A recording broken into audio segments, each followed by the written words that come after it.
Hello mga ka-farmers, good morning and welcome back to my YouTube channel. So ngayong araw nito mga ka-farmers, nandito naman ako ngayon upang maglinis dito sa bahaging ito. Ayan, itong bahaging ito mga ka-farmers. Yung modulo nito mga ka-farmers, lilinisin ko. So tara mga ka-farmers, samahan niyo ako sa aking paglilinis. So yan mga ka-farmers, ito lang lilinisin ko. Ayan, ito yung tinanim ko nung dati. At ito naman ngayong lilinisin ko. Ayan. Yan o, kinuha ko na yung mga ano ng puno ng kawayan. Yung mga dito ko binilagay sa puno ng kawayan yung mga ganito. Yung tawag dito sa amin siit. Ayan, dito yan galing. Oh. Ayan, ngayon ito naman lilinisan ko at tataniman ko ng ano ng tawag dito ng kamote. Ayan, ito.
So yan mga ka-farmers, natapos ko ng linisan. Ito na yung kabuuan.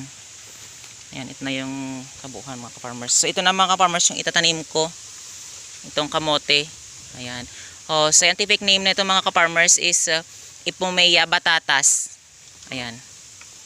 Ito Ito yung itatanim ko dito kasi mga ka-farmers, medyo hindi pala masyado malago yung yung Tricantera gigantea ko mga ka-farmers, or Madre de Agua. So ayan lang yung nataniman ko. Pero yung iba dyan mga ka-farmers is buhay na. So ito naman mga ka-farmers yung taro, or scientific name is Colocasia esculenta. So ito mga ka-farmers, hindi ko na ito kinuha. Nilinisan ko lang. Sabi ng anak ng may-ari na ito mga ka-farmers is kunin daw at linisin. Pero sabi ko wag nang kunin, linisan na lang. Kukunin na lang yung mga damo-damo na tira dito. Kasi mga ka-farmers, pwede pa itong ipakain sa sa mga alagang native pigs, nalulutuin at ipakain sa mga native pigs. Maganda ito, at syempre yung meron din sila makuha ng mga vitamins nito. At saka less pa mga ka-farmers, hindi ka na magtatanim. Ito na lang, aalagaan mo na lang at hukayin yung lupa sa paligid niya at kukunin yung mga damo-damo.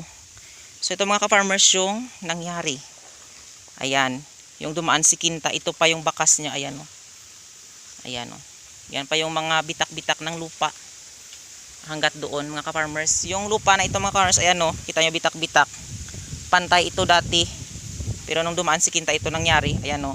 Hindi nyo kasi mga ka-farmers makikita kasi merong mga ayan o, merong mga damo. So ngayon wala nang damo. Ayan, ito nang nangyari, yung makikita mo na talaga hindi na portion yung lupa dahil sa bitak na nangyari. So yan dito, yan mga ka-farmers, malaki dito yung bitak. Yan o, yung puno ng kawayan na yan o. Ayan, malaking bitak dyan. So dito ko na lang nilagay yung mga yung mga damo para kahit pa paano mga ka-farmers, kapag mabulok na is doon pupunta sa puno ng kawayan, at saka yung butas na malaki doon mga ka-farmers dyan sa ilalim niyan is mapunta doon yung mga yung nabubulok na ito, mga damo na ito, at magharang dyan. At saka yung lupa, matatambakan yung ng lupa yung malaking guho dyan sa ilalim niyan mga ka-farmers.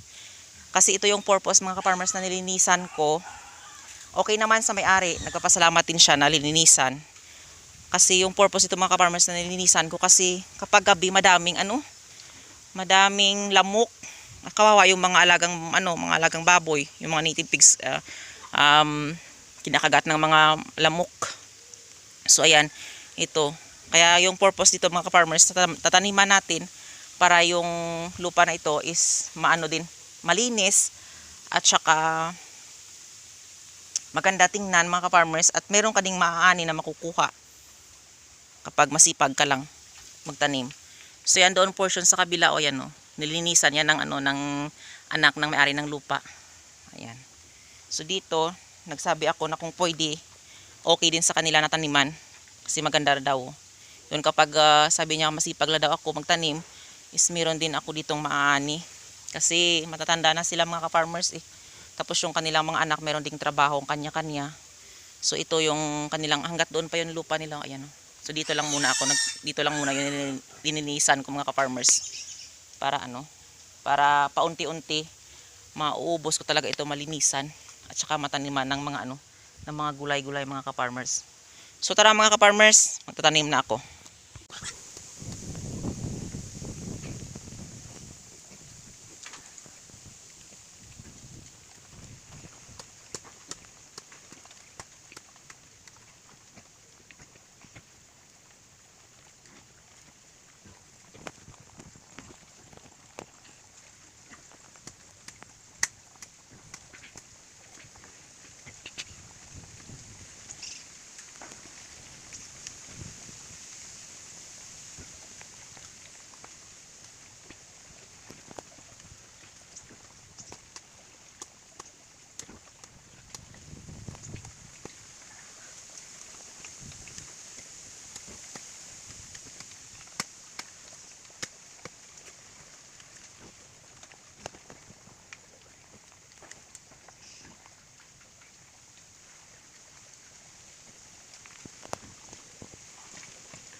So yan mga ka-farmers, tapos ko ng taniman hanggat doon sa dulo. Ayan, hanggat dito. Ayan, taniman ko. Ayan no, hindi na nakadapa na yung mga puno ng taro. Huy! Shh! Ginawa nilang tulugan. Shh! Huy! So yan, kahit pa paano mga ka-farmers, kapag matapos dito, ito naman yung isusunod ko dito na paglilinis. So ngayon dito lang muna kasi konti pa lang yung yung kamote na kinuha ko doon. Kasi kapag ubusin talaga natin at tataniman talaga ito lahat mga ka-farmers, baka mamatay yung mga puno ng ng kamote na pag ginagkunan ko doon. So ito na lang yung paunti-unti lang mga ka-farmers, kahit pa paano meron din tayong maaani. At saka doon naman sa susunod naman yung sa kabila mga ka-farmers. Kasi dito yung iba na kinuha ko doon, naubos ko ng tinanim. So yung iba mga ka-farmers doon kumuha ako doon sa una kong tinanim. Ayan oh.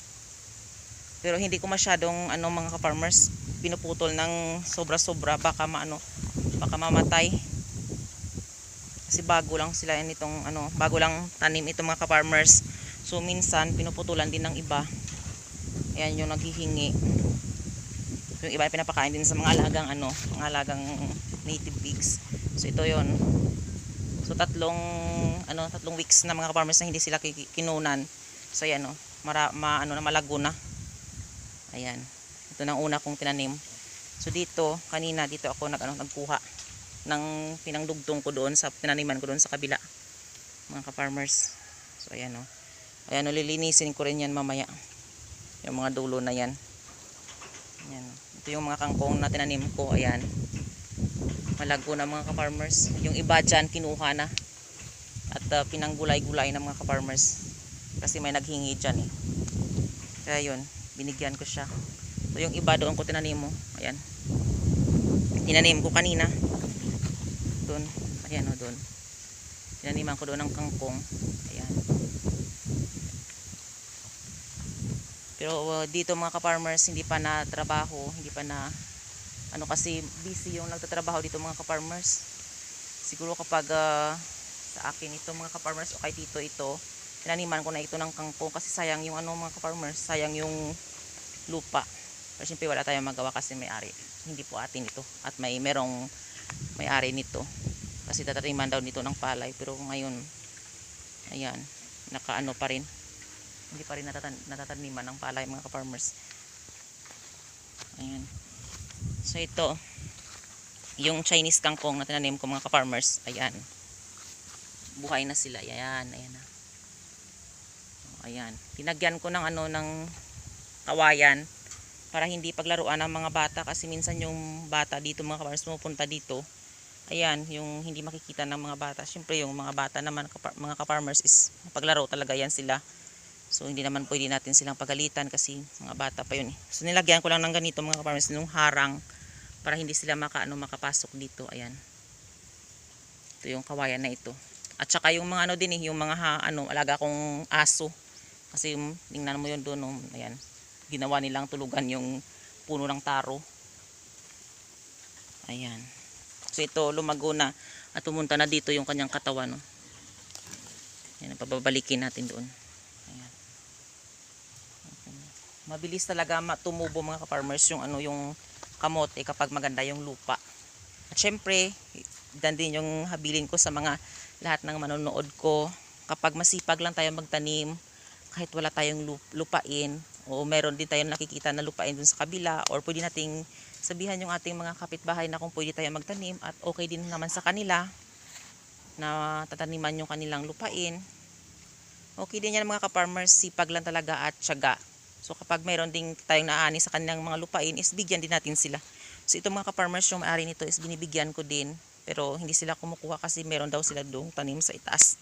Pero yung iba, dito na pumupunta, naghihingi sila ng mga ng kamote. So binibigyan ko talaga mga ka-farmers.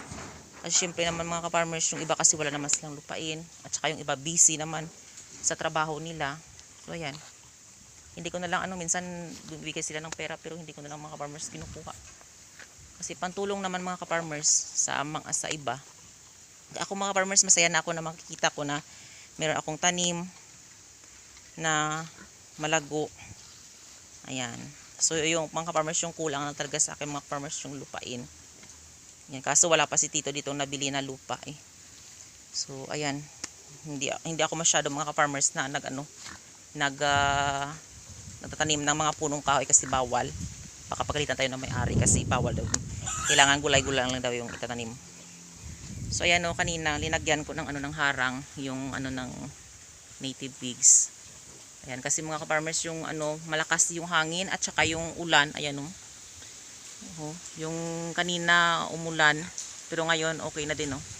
Pero makulimlim pa rin yung yung kapaligiran. So dito yung yung hangin malakas mga ka-farmers. So kawawa talaga yung mga biik na maliliit diyan. Tinagyan ko nito para yung hangin hindi makapasok ng direktahan. Kasi pag makapasok mga ka-farmers yung ihip ng hangin, so yung mga biik, yung kanilang mga buhok na parang parang nalamigan sila mga ka-farmers, makikita mo talaga sa katawan nila. So nilagyan ko ng harang na ganito. So dito naman yung malaki.